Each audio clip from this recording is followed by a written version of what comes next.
Welcome to another episode of Follow the Brand TV. I am your host, Grant McGaugh, CEO of 5-Star BDM, a 5-star personal brand and business development company. I want to take you on a journey through another deep dive into the world of personal branding and business development using compelling personal stories, business conversations, and tips to improve your brand.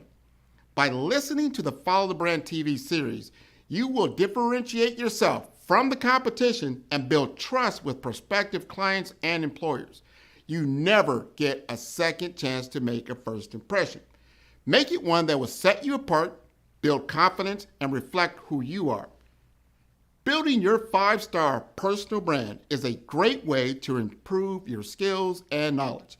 If you have any questions for me or any of my guests, please email me at grant.mcgaugh@5starbdm.com.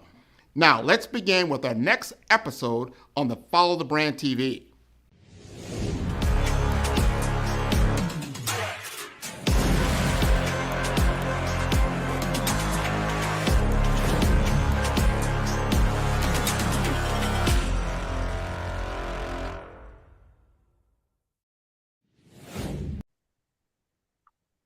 Hello, everyone, and welcome to the Follow Brand Podcast. I am your host, Grant McGaugh, and I am intrigued this week. I get an opportunity to bring to you health IT experts and the bird's eye view of the healthcare landscape as it is today and what it can look like tomorrow, and some solution sets that are going to help you. There's a ton of board members that the people I would say sit on boards in healthcare may or may not have some of this information. There's a lot of people in the C-suite, whether you're the CIO, the CTO, the CDO, the CFO, and all the other C-suites that may or may not have some of this knowledge. I wanted to compact it for you, get it to where you can understand it and use it in your particular endeavor. So I'm going to bring to the stage Mr. Robert and Mr. Matt, and we're going to talk about and have an open-ended discussion about the healthcare industry. So, Robert, would you like to introduce yourself? Sure. Robert Jehling. I'm a senior director with Silverline. I manage our provider practice group, lead our go-to-market efforts. Been in healthcare now a little over 15 years. Have been a chief experience and chief access officer for a top 25 integrated healthcare system. And then have been on the consulting side of the house with both Huron and Silverline now for the remainder of that tenure band. So prior to that, was in the consumer services world, led consumer and digital transformation as well as lifecycle management for AT&T, Singular, AT&T Wireless, the new AT&T, and then moved into the healthcare space coming out of that industry. So looking forward to providing some insight and some point of view around the things that we are seeing inside of the healthcare industry. And I'll let Matt introduce himself now. Excellent. Go ahead, Matt. Thanks, Robert. Thanks, Grant. So my name is Matt Falkner. I'm a sales director here at Silverline. I cover the Southeast. I've been working in healthcare for the last 10 years. I started with a healthcare organization that was a behavioral health, private addiction and mental health clinic. Worked there for about 5 or 6 years as a contact center director. Then transitioned over to Salesforce Consulting. We had implemented Salesforce ourselves at that behavioral health clinic. So I got my feet wet there. Really was looking forward to bringing that solution to other providers. So got into the Salesforce Consulting arena. Got certified as an admin and Service Cloud consultant. And since then, I've been working with organizations that are still struggling with spreadsheets, looking to transition them over to Salesforce. It's nice to be here. Thanks, Grant. No, without question. So we're going to jump right in, gentlemen, because you are experts in your respective fields. One of the common questions that I get, and I listen to a lot of my guests on the podcast, it comes down to the healthcare landscape, what the outlook looks like. So a lot of them, they understand they need to transform, they need to make investments in certain areas, and it's a challenge with the status quo where we're at now. I want Robert help us understand the current trends in healthcare and the current things that really need to be top of mind as we think through digital transformation. Sure, absolutely. I think 2023 is a unique year. It's got some carryover from problems and obstacles and headwinds that we're seeing in 2021 and 2022, primarily coming out of COVID. Obviously, most major healthcare systems are still dealing with the lack of recovery and recuperation from the patient volumes that has sort of eroded during COVID as most healthcare systems shifted to just focusing on urgent and emergent care for purposes of managing against the pandemic. Now that it's moved in truly an endemic, I think the primary focus is how do we effectively drive those patient volumes that we lost back to the normalized levels that we had pre-pandemic? And then how do we effectively drive the right growth, both from a quality and a quantity perspective of those patient volumes, to meet or exceed our strategic targets to recapture the market share that the provider had inside the marketplace prior to the pandemic, and then effectively drive the right growth against the populations that they serve and the natural growth that happened within those populations. I think you couple that to the fact that there's been a tremendous amount of workforce management and supply chain interruptions inside of the healthcare system, which leads to the immediate fact to how do I recapture those volumes? How do I serve the current volumes that I have when I have a shortage of actual headcount to do that, both clinical and non-clinical? So automation becomes a major play in terms of how do I drive the right bandwidth constriction relief at point of service and through back office components in order to maximize my front end headcount to really deal with what's important, and that is the patient at point of service. And point of service today can be everything from on-site visits in the ambulatory space, in the inpatient space, in the outpatient diagnostic space, right up to and including telemedicine, as well as any episodic care that's happening by phone, or even in the areas of click to chat or leveraged artificial intelligence. It really becomes down to a preference of the patient in which they want to engage with the actual provider and the system as a whole. I think there is still a focus around how do we create a consumer retail care-centric delivery model that actually keeps the patient at the center. Healthcare systems just are not hardwired like retail service organizations to really drive a true consumer-centric experience. And I think based on a much more competitive environment, you've got lots of new entrants into the marketplace. CVS acquiring Oak and Signify Health. You've got Walgreens expanding its retail-centric care delivery models. There's all sorts of independent, urgent and emerging care centers that are being driven in the marketplace. And the reality is healthcare systems need to figure out a way on how to drive the right engagement, activation, care delivery model, and post-care delivery communication that really drives to the preference of the patient, which in all candor in today's marketplace is comparable to other consumer goods and services that they effectively take part in. So figuring out how you really drive improved engagement and how you couple that engagement to a best-in-class overarching experience in conjunction with best-in-class clinical outcomes. I think on top of that, there's also a striving need to aggregate data and learn from the data sets that are there. I think healthcare systems now, more than ever, most healthcare entities, period, whether they be payers, providers, payviders, durable medical goods, device providers, et cetera, are all looking to understand what does the data they have at their fingertips actually tell them. Not only tell them about their patient populations, but also tell them about predictive modeling around the way they need to address service levels as they ebb and flow. How do you create the right supply-demand modeling? How do you really understand the quality and the quantity of your market share? How do you understand the referral patterning and the trends? How do you understand your churn? Churn mitigation is another big focus. How do I keep my patients that are worth dollars to me from a lifetime value perspective inside my system without a fractured share wallet? How do I keep them coming back to me for the entirety of their patient population management health care portfolio and leverage them through the continuum of care? So I think also understanding how do I aggregate and how do I make data and analytics work for me as a system? How do I operationalize that? How do I visualize that? And how do I continue to enhance it based on what I'm finding? And not only how do I leverage what I have, what other unique data sets or analytics are out there that I want to pull in to my operating model, both from a clinical care perspective and from a general operations perspective, as well as from a consumer marketing perspective. I also think that they are looking for improvements or innovations inside of their care delivery model. How do I effectively take technology? How do I take other process flow enhancers? And how do I recreate the way I'm delivering care to my patients at point of service? This totally goes back to what I was talking about earlier in terms of understanding what your patient's preference are. How do you segment your marketplace? How do you drive the right cohorts within those segments? How do you understand the demand model for the way they want care delivered And then how do you create innovations inside of that care delivery model that actually align to, match up, and meet the consumer expectation? And then on top of that, how do I basically drive a reduction in burnout, voluntary attrition, and how do I mitigate the way I engage with my employees to minimize voluntary attrition within my workforce management model? It's very difficult to deliver quality and quantity of care without degradation to service levels when you have an influx and a revolving door within your staffing models. So how do I basically recruit and retain the right talent? How do I take the talent that I have and develop it? And then how do I ensure that the right engagement and the right experience for my employees is there as an employer within the healthcare system?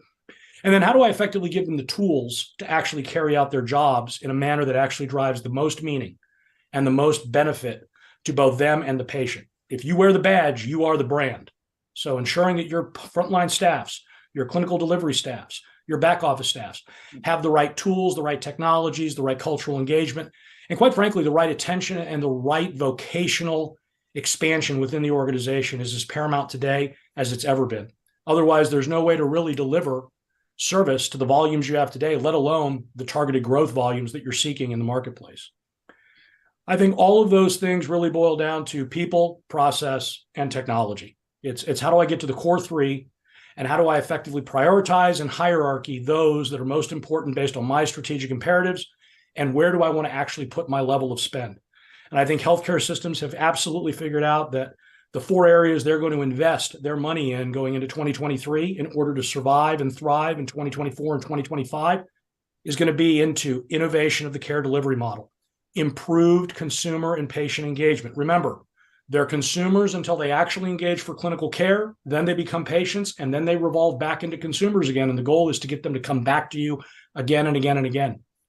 How do I drive the right automation to offset my staffing shortfalls and staff augmentation needs, but also improve the process flows and the lack of redundancy that will create a better operational and clinical experience for both patient and employee?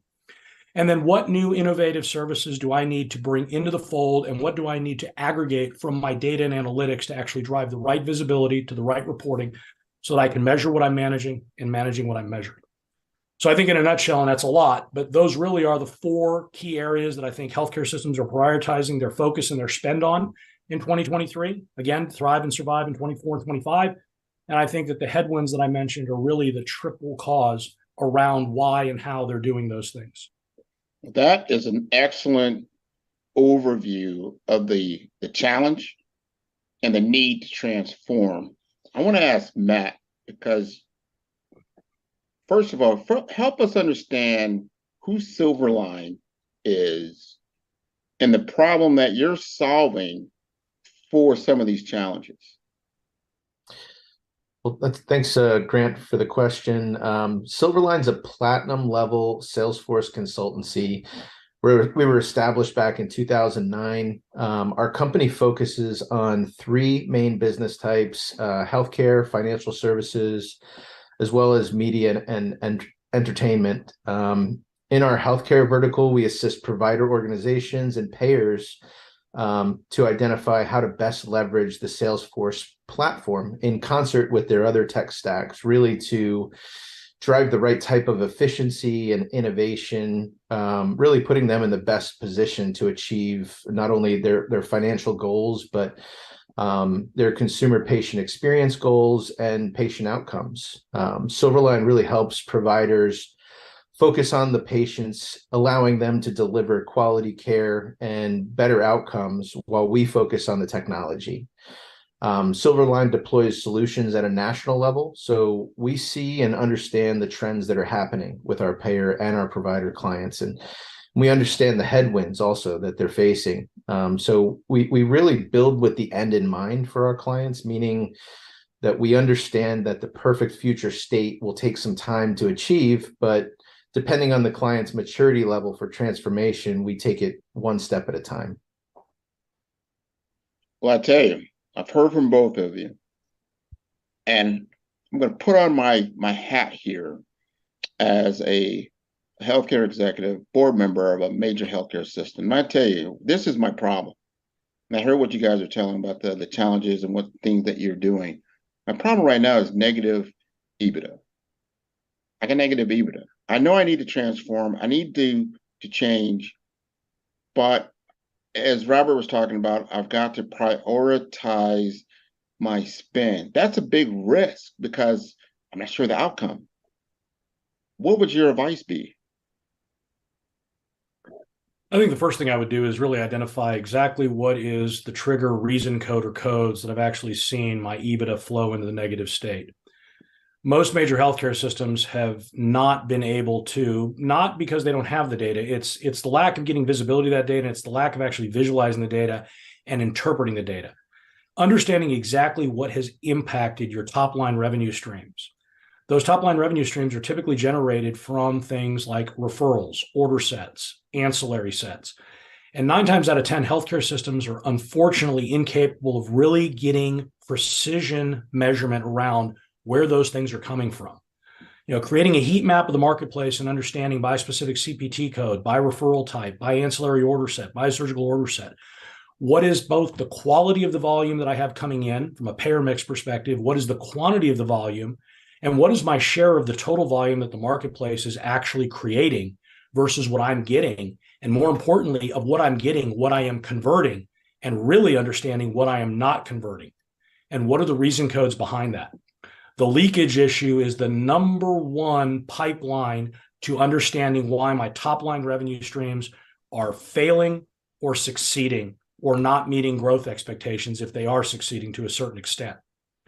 So I think understanding that first. And then secondly, by understanding exactly where the marketplace is in terms of service level demand, by referral type, by specialty type, by surgical case type, what exactly does my supply demand model look like to actually capitalize and provide response to those level of services? Do I have the right number of physicians in the right practice groups? Do they have the right access models in place that actually allow for patients to be seen or providers to refer patients to be seen in the time frame that they want to be seen? How do I benchmark against the top 3, top 4 competitors in the marketplace that are all vying for the same patient populations? What does my overarching consumer experience look like? Do I have the right engagement model to actually proactive leverage notification to the patient of why I should be the destination point for their health and wellness in the marketplace, let alone the communication to the actual providers that act as the springboard for those referrals or the routing of those patients inside the system? And then on top of that, do I actually have the right processes?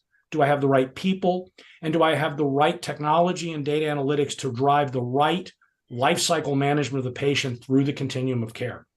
Am I operationally efficient in being able to facilitate both the arrangement and the coordination and the care delivery, as well as the post-care delivery, from everything from a supply chain perspective with medical goods, surgical trays, prescriptions, et cetera?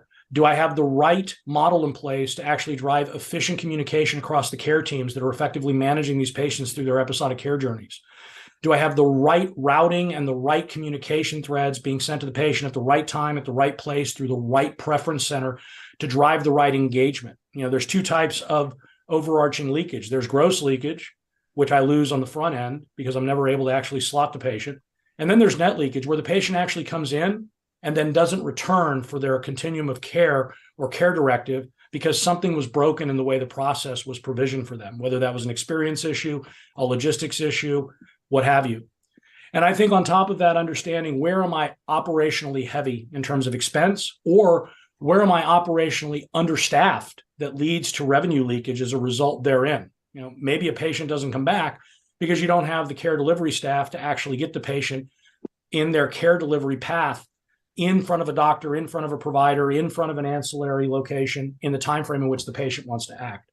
So I think the first 2 steps are really understanding, what do I get? How efficiently am I actually driving the throughput of what I get? What am I not getting? What are the reason codes for why I'm not getting it? And then isolating what are the controllable reason codes for what I'm not getting, and then how do I address those through people, process, and technology? Again, it boils down to those core 3. On top of that, it also has to do with the fact you have the right cultural engagement model that keeps your employees wanting to deliver the level of service and the quality of service that the patient is expecting or the referring provider is expecting. And is that actually being consistent in terms of fit, feel, and finish through the entirety of the care delivery model? The other component also is really when I look at the balance of my payer mix inside of my organization from a care delivery perspective, do I have a balance of patient population where I'm not spending the majority of my time because of the leveling of the patient volume with high risk patients that I'm continually trying to scramble to create low risk for them, or they're non-compliant or not adherent to the care directives. And we're spending a lot of time chasing people that aren't really coming in an open and compliant way to take care of their health, versus the front end loss of patients that are in the well status that you're trying to mitigate from becoming complicated or high risk, because the access is always focused towards this side of the spectrum instead of this side of the spectrum. How do you create that balance of overall prevention, treatment, and maintenance of the patient population? So I'd start looking at tech stacks and understanding, where do I have redundancy? Is there operational opportunities to actually consolidate? Do I have the right processes in place that are maximizing the technical stacks that I have in place, actually driving the route outputs? Do I have the right engagement model from a marketing perspective? And marketing, unfortunately, has this nomenclature in healthcare being focused on sponsorships and brand advertising. The reality is, marketing is the plan. The department is just an execution vehicle of that plan in order to drive the right outreach, attraction, activation, engagement, and care delivery for the very patient population that you serve, on top of marketing to the providers from an independent clinically integrated network perspective that you're dependent on for those referral volumes. The doctor is just as important as a consumer as is the patient. So I think that's where I would start. And I'd start to understand what really are the trends that are controllable, that I can manipulate back towards what I'm trying to do, which is get to those top line revenue streams, coupled to the reduction in operating expense to get to a net EBITDA or positive EBITDA.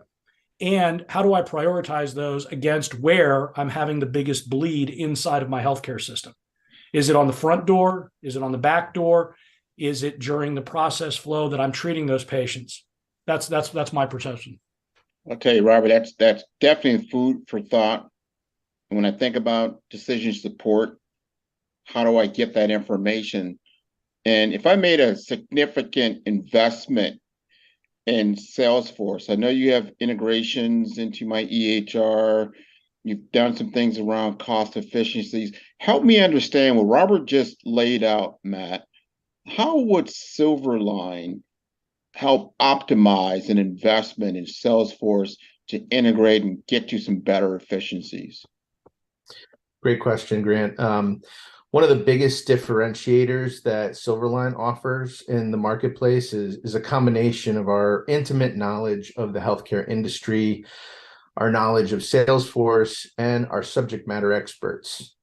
We come in as a trusted advisor and a partner with our clients to solve short-term and long-term problems, leveraging the Salesforce platform. We look at the deployment of CRM inside of a provider organization as one of the three foundational tech stacks in their organization, the others being ERP and their EHR. And once we determine where our clients fall on the technology maturity curve and what their use case needs are, we effectively create a detailed roadmap that can be pursued by them at the right time with the right resource mix and time requirements, as well as the right budget that the client can actually facilitate. So we have a very adaptive methodology that allows our clients to get the most out of the platform, helping them leverage the platform for conventional and even unconventional use cases, and really go at the pace that makes the most sense for them. In simple terms, we're able to really do four main things, and that's identify what they need the CRM platform for, design it to meet those needs, and then help them by recommending the Salesforce license types and volumes, and then really develop the right crawl, walk, run approach that allows for maximum adoption and utilization of the platform.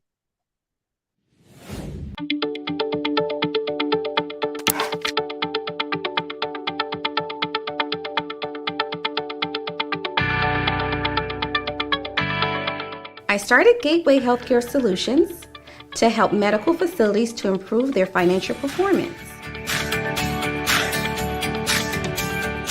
GHS has a healthcare denial prevention strategist practice designed to improve healthcare financial services, offering denial management and business development with a strategic approach of mechanisms for hospitals, clinics, and providers on how to maximize payer contractual agreements. We are a growing firm with a demonstrated record of success with our client projects by leveraging our wide-ranging skills and expertise to assist with delivering high-quality services such as denial management, revenue cycle management, strategy consulting, management training, medical software, and contract management.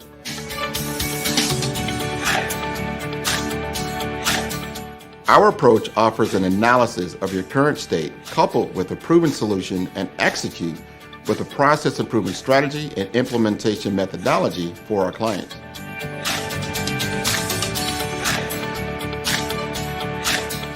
GSS develops an understanding of its customers' problems by identifying, assessing, and tailoring the services to suit the business needs.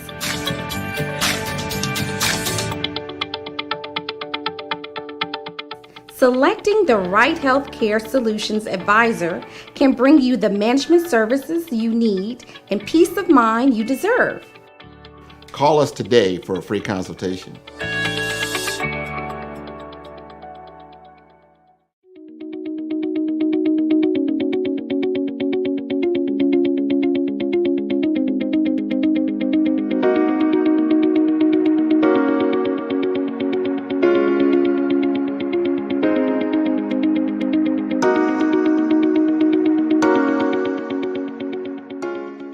I think the primary focus is how do we effectively drive those patient volumes that we lost back to the normalized levels that we had pre-pandemic? And then how do we effectively drive the right growth, both from a quality and a quantity perspective of those patient volumes to meet or exceed our strategic targets to recapture the market share that the provider had inside the marketplace prior to the pandemic, and then effectively drive the right growth against the populations that they serve.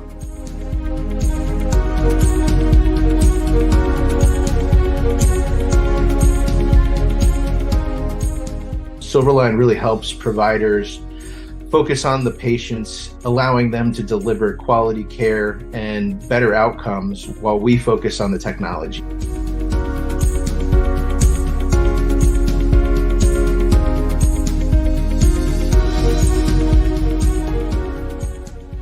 So at the end of the day, we've seen this inside of the contact center with improving reductions in cost per call, improving throughput and overarching customer experience, which has led to improved access modeling.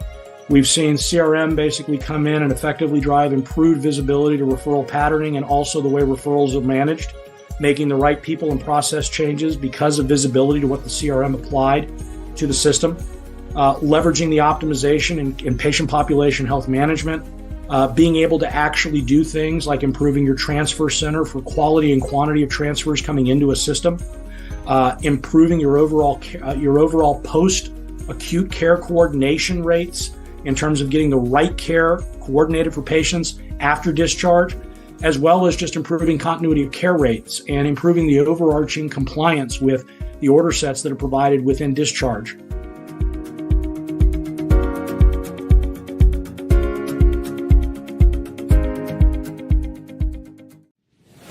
Yeah, I mean, most healthcare systems have come to the conclusion that a CRM is a requirement inside of their operating model. I mean, if you think about the triangle of technology that really creates the service delivery and the care delivery pyramid, it's ERP, it's EHR, and it's CRM. And effectively understanding how the CRM acts as an extension or an optimizer for the other two technology stacks in that triangle.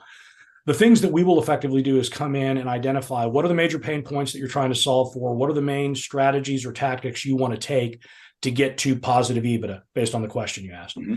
And then identify and provide the right advisory guidance and the right point of view based on having done this for a myriad of large major healthcare systems and the tier 2s and the tier 3s.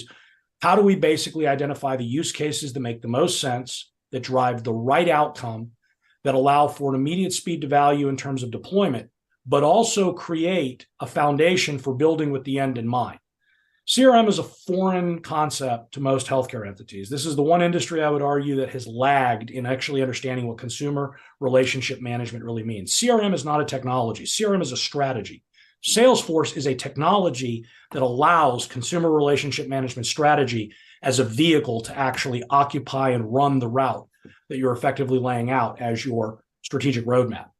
So to Matt's point, identifying what is most important. What are the systems of record that you have in place? How do those systems of record need to connect and talk to one another to drive the right engagement model, the right clinical outcomes and care coordination and care pathing outcomes? And then what do you need from a supply chain perspective, a financial perspective, and from an HR people capital perspective to actually make all of that happen? And effectively creating a roadmap that identifies with each use case where that all plays into a larger enterprise strategy. Healthcare systems are notorious for buying technology stacks that solve a point solution issue. And more times than not, they'll actually do that redundantly. You'll have 5 solutions set up to solve the same problem in 5 different areas of the healthcare system, and nobody really understands that those need to be threaded across into one consolidated platform that will actually have an enterprise approach. So taking into things like integrations, well, they may or may not be necessary. It's really what is the most important outcome for the actual use case if you are the provider. Is integration really a requirement? Do I want a point solution integration, or do I want to look at a more enterprise-wide solution when the right number of use cases makes sense? What does the interoperability need to look like between the systems that are going to be functioning with the CRM as I'm driving whatever it is I'm doing in terms of patient care? If I'm doing care coordination, how do I make that interoperate with my telephony platform? How do I leverage what Salesforce can do in terms of creating the right profile and the right engagement model and the right scripting model? Scripting meaning the process flow for which I extract information from the patient in order to create a scheduling of an event with the right provider at the right location at the right time. How do I want it to operationalize with my EHR? Are there other systems of record like patient population health management systems that need to come into play? There are, Matt's point earlier, there are specific accelerators and there are turnkey solutions that can be implemented right out of the gate. But the reality is there is a nuance and a level of customization to a certain extent that every healthcare system is going to have based on their care delivery model. So that would be the way I would start. I would sit down with the respective party or parties, and let's be candid, in a major healthcare system, there is never an individual decision maker. It is a decision by committee. And rightfully so, because when you look at a healthcare system, it is an amalgamation of departments that through interoperability create the right experience and the right clinical outcome for the patient. I get those people in a room and really understand what are we trying to achieve, what's the issue or problem that we're trying to solve for, and let's sit down and really identify what is the right solution step to achieve that objective. And is it CRM on its own? Is it CRM in concert with other things? Is it CRM in concert with things like people and process improvements coupled to data analytics? So that would be the way it would start. And at the end of the day, what Matt said is absolutely accurate. We've become so proficient at this, we can pinpoint exactly what the business value study would look like. What am I actually going to see in terms of operational investment to make the ideation of my platform work? And then what am I actually going to see in terms of realized and recognized revenue? And what is the timing for that? Because in my mind, that is probably the most important. How much front-end investment do I need to make before I start to actually see a return on that investment given my financial situation in today's marketplace? Does that make sense? 100%. Now I want to ask one more question.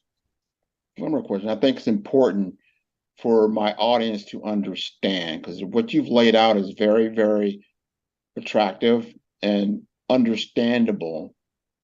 Now I want to know what does success look like? Who have you done this for? Not naming any names, in which you came out with a successful outcome utilizing Silverline, and kind of lay that, what was the pathway to success? What did that look like? And if you want to put some ROI numbers in there, that's fine. Just help me understand what success looks like by working with Silverline. And either of you can answer that question. I think success working with Silverline is really bucketed into 3 areas. Number one, we're a smaller to mid-sized firm that has an agile model engagement style, meaning that we're cultural adaptatively, and we can turn on a dime and really consolidate our efforts to fit the maturity level that your organization is. And when I say maturity level, meaning the internal readiness to actually take into account what technology stacks can do and where are you in terms of readiness to actually not only initiate the leveraging of them, but how does that actually functionally play out as your maturity level and your internal readiness grows to leverage the technology stack based on where you are today, where you want to be tomorrow, and ultimately where you want to be in end state. The second component is that we're actually able to come in and identify the right use case that drives the right return on investment based on the prioritization of whatever the hierarchy of need is. We've seen instances with large healthcare organizations, like you mentioned earlier, the question of where do I start with my money? Well, we've seen instances where healthcare systems really needed to understand why that money had evaporated. We've implemented provider referral management and provider referral patterning use cases with Salesforce that have clearly articulated and visualized exactly where the referral volume is, what percentage they are and are not getting, and identified the reason codes, controllable and non-controllable, as to why, which led to process improvements. Something like that could have an immediate impact of taking average leakage rates that could range from 40 to 60% in most major healthcare systems down to 30 or 20%. I mean, that's a significant bump in frontline revenue opportunity, not to mention the expanded qualitative value that you'll see by understanding the payer mixes that are coming. Your BDMs and your physician liaison teams now have an equipped army of information to go out and really work with providers to understand, why do I get referrals from you, but why do I only get a referral volume that's in a certain mix when I'm capable of handling the totality of your mix? Improving things like care gap closures. I mean, healthcare systems have a tremendous amount of chase lists for patients that have been non-compliant with actually closing their care gaps. That has significant impacts on their risk mitigation strategy, their utilization strategies, and quite frankly, impacts on the contracts they have with their payers, which can significantly impact reimbursement rates, as well as things that are unspoken, like turnaround times for pre-certifications and pre-authorizations, peer-to-peer reviews, scrutiny on medical necessity components. We've seen instances where we're able to leverage Marketing Cloud and Health Cloud in tandem to actually improve not only the volume of outreaches in an automated fashion to these patients that have been non-compliant that need to close their care gaps, but also seen an improvement in response rate of anywhere from 10 to 16%. And of that 10 to 16% improvement in response rate, we've seen conversion rates that are closer to the 60 or 70th percentile, which means all of a sudden there's a big burst of two benefits to the system. An initial benefit in that I'm physically closing the care gap. I am driving a better clinical outcome for my patient, and I am creating the right risk mitigation against anything that they may have from that care gap evolving into something more serious, which means right off the bat, they're recuperating revenue they've already built into their care plans for those prospective patients. And then take into account that when you close those care gaps, 1 out of every 3 or 4 mammograms results in some type of oncological journey based on a mass being found. 1 out of every 5 colorectal screenings results in some type of additional episodic care. So it's not just the revenue stream that comes from the initial care gap being closed, it's also the add-on episodic care. In instances where you've just seen that 10 to 12% increase in closure, you could equate literally millions upon millions of dollars of found revenue just in closing the care gap, coupled to the add-on episodic care that comes from it. And when you look at that against maybe a $300,000 or $400,000 investment of leveraging a CRM platform on the front end, that's a pretty hearty return on investment. So at the end of the day, we've seen this inside of the contact center with improving reductions in cost per call, improving throughput and overarching customer experience, which has led to improved access modeling. We've seen CRM basically come in and effectively drive improved visibility to referral patterning and also the way referrals are managed, making the right people and process changes because of visibility to what the CRM applied to the system, leveraging the optimization in patient population health management, being able to actually do things like improving your transfer center for quality and quantity of transfers coming into a system, improving your overall post-acute care coordination rates in terms of getting the right care coordinated for patients after discharge, as well as just improving continuity of care rates and improving the overarching compliance with the order sets that are provided within discharge for patients. And then the overarching improvements in just marketing for purposes of engagement, leveraging the platform for systematic engagement across the entirety of the patient journey, improving preparation rates that lead to reductions in surgical cancellations because patients are now more effectively reached out to and compliant and acknowledge receipt of the instructions they have to follow before surgery. There's a lot of money left on the table for a healthcare system and a lot of negative impact to an outcome from a health and wellness perspective if a patient forgets that they're not supposed to take their blood thinning medication before a procedure. I mean, all of a sudden you're canceling a procedure, an OR suite goes unused, a doctor has a surgical order set that doesn't get fulfilled, and a lot of revenue is lost, as an example. So those are just some high-level examples of where we've gone in and improved specific areas of the healthcare system, leveraging CRM in conjunction with the other tech stacks that are there. But it's also creating the right change management to drive the right adoption and utilization of the platform. It's one thing to have a Ferrari that you're only driving, in 3 of the 6 gears. It's another thing when you're literally leveraging the Ferrari for all 6 gears and using it for what you purchased for, which is a performance machine. I've seen that happen so many times. You buy a software or technology supposed to solve a lot of different problems, and maybe you didn't get enough training, you didn't understand the platform as much. The 5-star BDM LinkedIn social selling course can help you stand out and attract the right connections and opportunities. We will help you professionally create your profile, provide personalized recommendations for improvement, and help you create and share engaging content to help you showcase your skills and expertise. Our 5-step course makes connecting with industry experts, finding job opportunities, and building meaningful relationships easy. Social selling can be an effective way for you to generate leads and close deals, but it does have its challenges. Our course will help you solve the problems associated with digital networking. If you need help personalizing your outreach and messaging, which can lead to low response rates and a lack of engagement. If you need help targeting the right prospects, this course is for you. With so much noise on social media, it can be challenging to cut through the clutter and get your message in front of the right people. Our course will personalize your messaging using our targeting tools and research. You can identify and reach the right prospects. We will also show how to deliver high quality, valuable content that attracts and engages prospects and clients. The 5-star BDM LinkedIn social selling course will address these challenges by implementing best practices. As a result, you can improve your social selling efforts and generate better results. Are you looking to improve your LinkedIn profile and reach a wider audience? Social selling is an effective way for you to generate leads and close deals, but it does have its challenges. Some common problems we saw with social selling include lack of visibility. If your profile is not optimized or you're not actively participating in groups or sharing content, it can be difficult to get noticed on LinkedIn. Number 2, lack of personalization. Some businesses struggle with personalizing their outreach and messaging, which can lead to low response rates and a lack of engagement. Also, difficulty targeting the right prospects.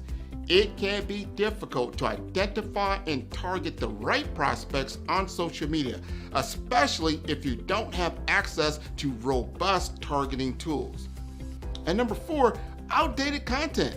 If your LinkedIn profile or content is not up to date, it can give the impression that you're not actively engaged on the platform or that your skills and experience are not current.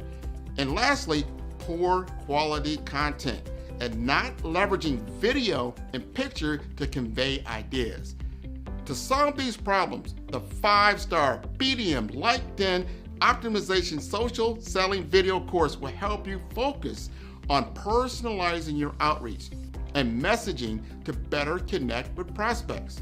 In module number 1, the foundation, we will help you create high quality, valuable profile that will attract and engage. In module 2, the story, optimizing your LinkedIn profile to make sure it is complete, accurate, and visually appealing. In module number 3, the experience, using your targeting tools and research to identify and reach out to the right prospects. In module number 4, engagement, establishing a consistent follow-up process to nurture leads and build relationships over time. And lastly, in number 5, execution, Understand the metrics to help you measure your brand effectiveness. By addressing these challenges and implementing best practices, you will improve your social selling with the 5-star BDM LinkedIn Optimization Social Selling course. Listen to what others have said about 5-star BDM. Grant, I'll tell you why I'm here, right? I'm here because I love your brand. When we started chatting on LinkedIn, we connected. I checked you out and I go, man, this guy knows what he's talking about. You were definitely instrumental in helping to shape that knowledge of who I am. Because at first I thought, well, I am an actress. I am a writer. I am a producer. I am a speaker. And so I said, well, I must be a creative communicator. I know that there is a narrative thread here, but you nailed it when you said you are a storyteller. So you brought it all together in this cohesive title. Sign up today to improve your social selling opportunities. So Matt, you want to chime in on this? I mean, help me understand, if I'm engaging with you and you're bringing the team to the table and that type of thing, what is it that you're looking for, what you're doing on a day-to-day basis helping your client? This really goes back to our methodology. First, we look at the total scope of work, outlining their short-term and long-term priorities. And then we set them up with the right Silverline resources that can get the job done at their pace. We meet with their stakeholders and their leaders and facilitate discovery and requirements gathering to make sure that we have the solution well documented. Then we look at the output of that, and we find places where we can leverage our experience with past engagements and determine what needs to be replicated to develop the right best practices, and more importantly, to help our clients avoid costly mistakes, especially if they're just doing this for the first time. It's better to work with a Salesforce partner who has a proven track record like Silverline's. I think you've summed that up quite nicely. Now, this has been wonderful. We're going to conclude here, but the audience has got to understand, first of all, how to contact you and where to go to get additional information. And then, again, I want to congratulate both of you for giving me a very, very good understanding, because what you said earlier, and it really resonated with me around, you don't even hear about CRM in healthcare a lot as a major driver of impact.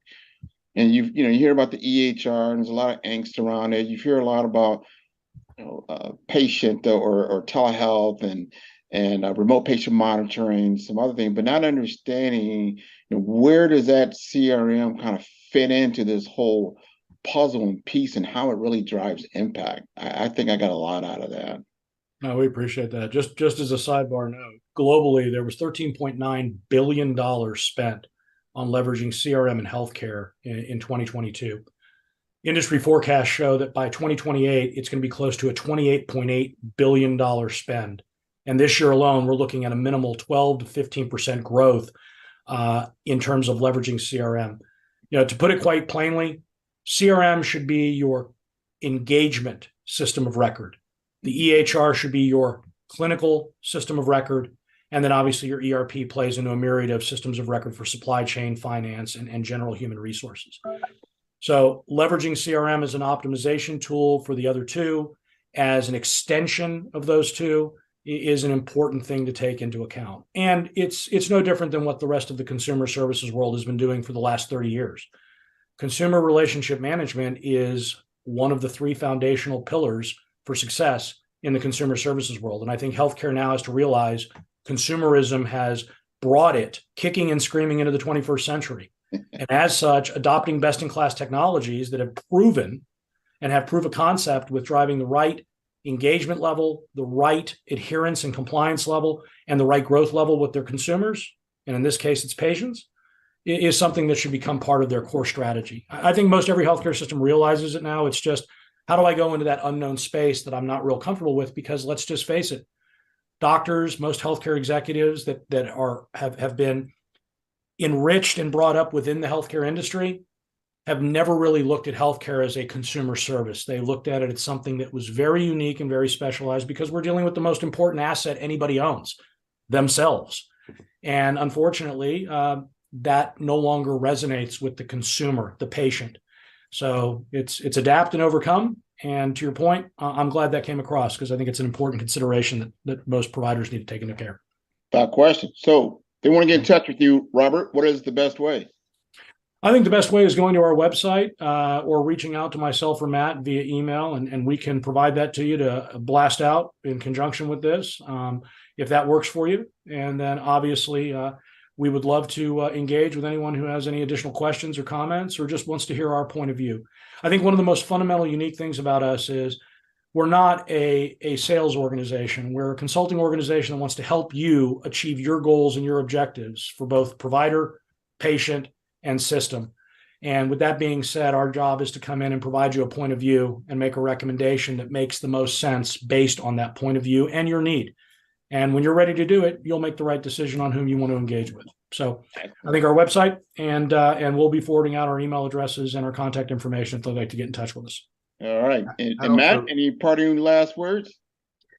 Yeah, I would just want to reiterate the Silverline differentiator to your listeners, letting them know that the Silverline team really consists of professionals from all aspects of healthcare. We have past CMOs, COOs, CXOs, and CAOs like Robert. So our team really has lived this on both sides of the table, and that itself is an invaluable resource.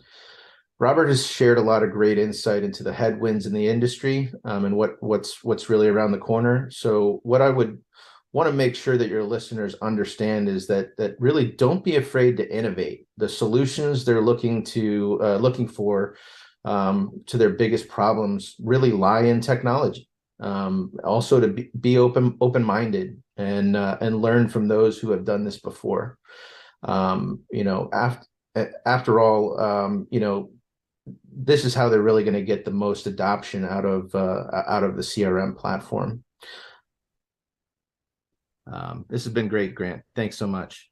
Oh, well, without question. I want to piggyback on that. They can always go to my website to get a lot of these podcasts. We share this information for everybody to have a library of knowledge that you can go to and listen directly to the industry experts, especially when you're thinking about what is my next move. I know I've got a problem, but how can I get it solved? Silverline definitely is an organization that you should engage and consult with and understand some of these challenges that are in healthcare right now. So you can go to my website at www.5starbdm, and that is B for brand, D for development, Infomasters.com. This has been wonderful, gentlemen. Thank you very much. Brad, thank you. Thanks, and Grant. Again, you provide a wonderful service to the community inside of the healthcare industry. And again, your podcasts are invaluable. So thank you for allowing us to participate in them today.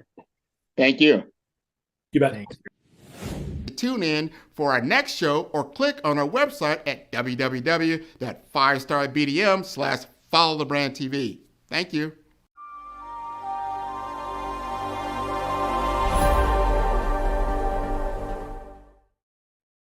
Hey everyone, it's Grant McGaugh, CEO of 5-Star BDM and host of the award-winning Follow the Brand podcast and TV series, where I help you to build a 5-star brand that people will follow. My genius is personal brand development through intelligent communication and helping you achieve your business and career goals. I am a requested speaker on digital technology and brand development issues. I want to work with you to increase the value of your current opportunities while attracting new ones. Every one of you is unique, and we all share challenges that can be addressed through smart branding. As a super connector, I work with you as an executive coach to guide you along the complicated business and career development road, providing the enhancement tools and information you need to succeed. Together, I will help you succeed in today's challenging business climate. I will evaluate and measure your progress. Best of all, I am right alongside you every step of the way. Build the brand called you. Genius.